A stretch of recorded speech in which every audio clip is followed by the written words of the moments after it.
caught up with business reporter Chris Leonard as the Fed was announcing another rate hike, moving at the fastest pace in 40 years. Good afternoon.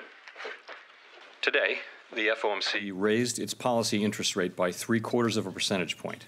It can be a little bit hard to understand because you hear, okay, the Fed hiked rates today to 3.5%. Well, what does that mean? That my credit card rate is going to be a little bit higher, or I'll have to borrow more money for a house? He is talking about a fundamental restructuring of the financial system. The financial system globally has been built around extremely low, ultra-low interest rates for 10 years. My colleagues and I are strongly committed to bringing inflation back down to our 2% goal. I think people don't appreciate the magnitude of what the Fed did over the last decade. And so this is going to be like a long-term thing playing out over time, probably over like a year or two of shifting to a higher rate environment and then the correction that that's going to cause. So he's talking about a huge adjustment that's not going to be an adjustment upward. Things aren't going to get easier. Things are going to get harder.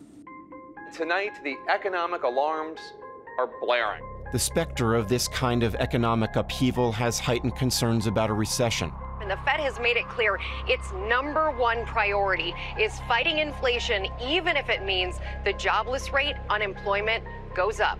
Good evening! Are we going to let this corporation stop workers from joining a union?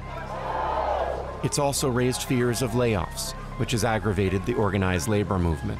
I'm here with 12.5 million union members. Liz Schuler leads the largest labor organization in the country and has been urging the Fed to slow down. Listen to your workers. We met with Chairman Powell and 6 Board of Governors because I think the Fed doesn't often get to hear from actual working people and how they're seeing things in the economy. What was your message for the Fed when they started to raise rates? That raising the interest rates is bad for working people, that we think it puts the trajectory that we're on at risk in terms of coming out of this pandemic. We know that we're in a consumer-driven economy, right? And if working people are not able to make ends meet, they're not going to be buying goods, and it's going to grind the economy to a halt.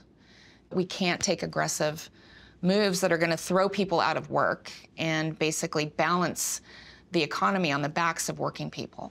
But I mean, the Fed is tasked with controlling inflation, and inflation is definitely bad for working people. So why advocate for the Fed to take its foot off the pedal? Well, because the interest rate hikes they were implementing were happening quickly, and we thought it was happening too fast. And also, though, their tools aren't necessarily going to impact the things like gas prices and food prices, which is what most working people are worried about. The Fed doesn't ever want to say this out loud, but their goal is quite literally to make businesses not want to hire people or to get businesses actually to lay people off. The Fed has estimated that the unemployment rate under their very rosy projections by the end of this year would rise to 4.5%. There is no real way for unemployment to get from 3.5% to 4.5% without millions of people losing their jobs. I understand the best case scenario being that you bring down inflation without unemployment going up, and that somehow we avoid a recession. But if employment does stay strong and inflation stays high, then don't you have to basically hurt the jobs market? I mean, isn't that the bottom line here? We are going to have to keep raising rates until we get inflation back down. That is absolutely true. And one of the sources of optimism, and it's mild optimism, is when there have been recessions that have been caused by the central bank raising interest rates. The good news is once inflation is in check and they reverse their policies, the bounce back can be very quick. So we're not trying to engineer a recession, but if one were to happen, I feel pretty confident that we could have a very fast recovery.